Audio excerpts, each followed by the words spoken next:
Hello everyone, আসসালামু আলাইকুম। কেমন আছেন সবাই? লাকি কিচেন অ্যান্ড ডেইলি লাইফের আরও একটি নতুন ভিডিও দেখার জন্য সবাইকে আমন্ত্রণ জানাচ্ছি। তো হাজির হয়ে গেলাম আরেকটি লং ভিডিও নিয়ে। ঈদ যেহেতু দোরগোড়ায় কড়া নাড়ছে, অর্থাৎ রমজান তো শেষের দিকে, ঈদ এসেই গেল, তাই নিত্য প্রয়োজনীয় কিছু টুকিটাকি পিছিয়ে পড়া জিনিসপত্র কেনার জন্য আবারও ছুটে যাচ্ছি বাজারের দিকে। কেননা মানুষের চাহিদার কোনো শেষ নেই, প্রয়োজনেরও কোনো শেষ নেই, তাই আমাদের বারবার ছুটে যেতে হচ্ছে। তো প্রথমেই চলে গেলাম কিছু ঔষধ কিনতে।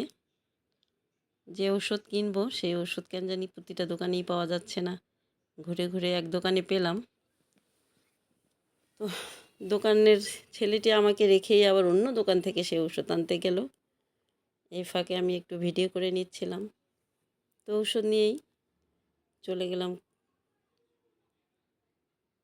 ঈদের কিছু ডেজার্ট আইটেম তৈরি করার জন্য, কিছু জিনিসপত্র কেনার জন্য, যেমন cornflour, vanilla essence, food colour, এসব জিনিসপত্র কেনার জন্য চলে গেলাম।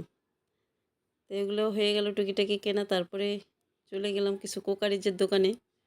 যেহেতু আমার আরও কিছু গ্লাস লাগবে, তাই ভাবলাম কিছু গ্লাসও কিনে নিয়ে আসি, পানি খাওয়ার গ্লাস।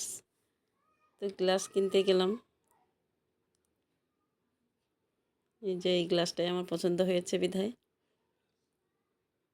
ব্যবহার করার জন্য এগুলোই কিনে নিলাম। 2 ডজন, না সরি 1 ডজন, 6টি করে। এই যে কাচের জিনিস বারবারই শুধু ভেঙে যায়। আরও কিছু জিনিসপত্র কিনেছি আমি কোকারিজের দোকান থেকে, সেগুলোর ভিডিও করতে পারিনি। তারপরেই ছুটে গেলাম সবজি বাজারে। সবজি তো কিনতেই হবে, বাজার গেলেই তো সবজি কেনাই লাগে। তো সবজির দাম কিছুটা কম হলেও কিছু কিছু সবজির দাম অনেক বেশি। আমি মাছও কিনেছিলাম, এগুলো সব ভিডিও করতে পারিনি। তো সব কিছু বাজার করেই আমি দ্রুত চলে গেলাম, অটোতে করে বাড়ির দিকে রওনা হয়ে গেলাম। তো আপনাদের কার কার কেনাকাটা শেষ কমেন্টে জানাবেন। ঈদের কেনাকাটা যেন শেষই হচ্ছে না